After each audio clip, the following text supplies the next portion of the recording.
Yes. Well, okay. Tara. Thank you. Good evening, Mayor and City Council. It is my pleasure to introduce Tanjalyn Coakley, the first Vice President of the National Council of Negro Women for Greenville County and a member of the Executive Council of National Association for Advancement of Colored People. Tanjalyn will be sharing details regarding this year's Juneteenth essay contest as part of the annual Juneteenth celebration at Unity Park. Right, thank you. Good afternoon, Mayor and Council. It brings me great pleasure as education is a main focus of both organizations, the National Council of Negro Women as well as the National Association for the Advancement of Colored People. So with that, we were ecstatic that we could join in with the city to present scholarship. So our first scholarship recipient for NAACP is Kristopher Robinson. Kristopher Robinson is a recent graduate and will be attending his first year of Claflin University in the fall. So Kristopher, if you could join us at this moment, come on up and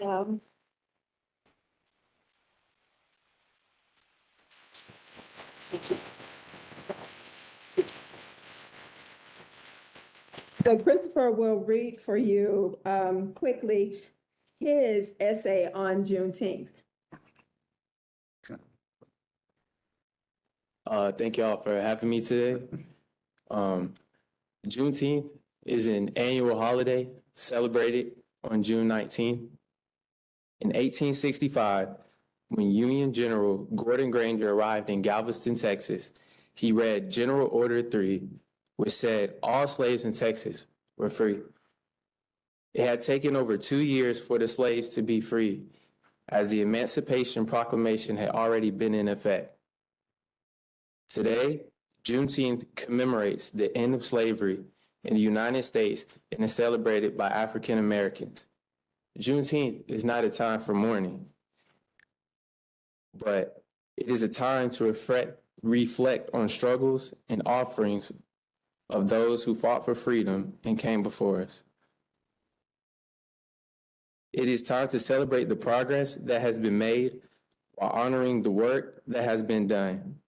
Juneteenth also serves as a call to action for the work that still needs to be done so all Americans are treated fairly and with respect. Juneteenth is personal to me because I can trace my ancestry back to slavery.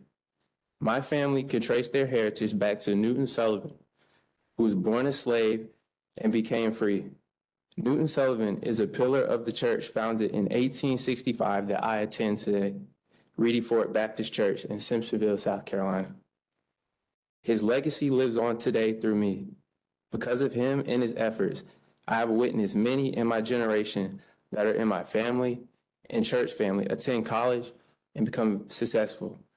I've witnessed Juneteenth is a holiday, but it means so much more to me. It is personal for me to make my ancestors proud because of hardships and sacrifice they made for me. I've been personally affected by it. I commemorate it and vow to add to the legacy that was created for me. The NAACP is an organization that fights for civil rights. It was founded in 1909, and its main purpose is to serve minorities that face unjust treatment by the law.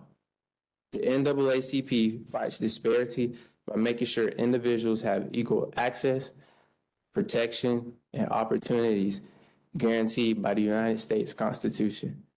This organization has challenged discriminatory laws such as Jim Crow and segregation. The NAACP has fought disparity through the legal court system. In Brown versus the Board of Education, the NAACP successfully won the case by challenging segregation in the school system. Because of this, schools had to be integrated and segregation in schools became unconstitutional. Another way this organization fights to eliminate disparity is through its empowerment programs. The NAACP offers a range of programs to help the community, such as education, health and wellness, youth programs, and others. The NAACP plays a role in our plays a role in our community in showing us that progress is possible because they fight disparity through legal issues and they fight for equal treatment for all citizens. Thank you. Thank you.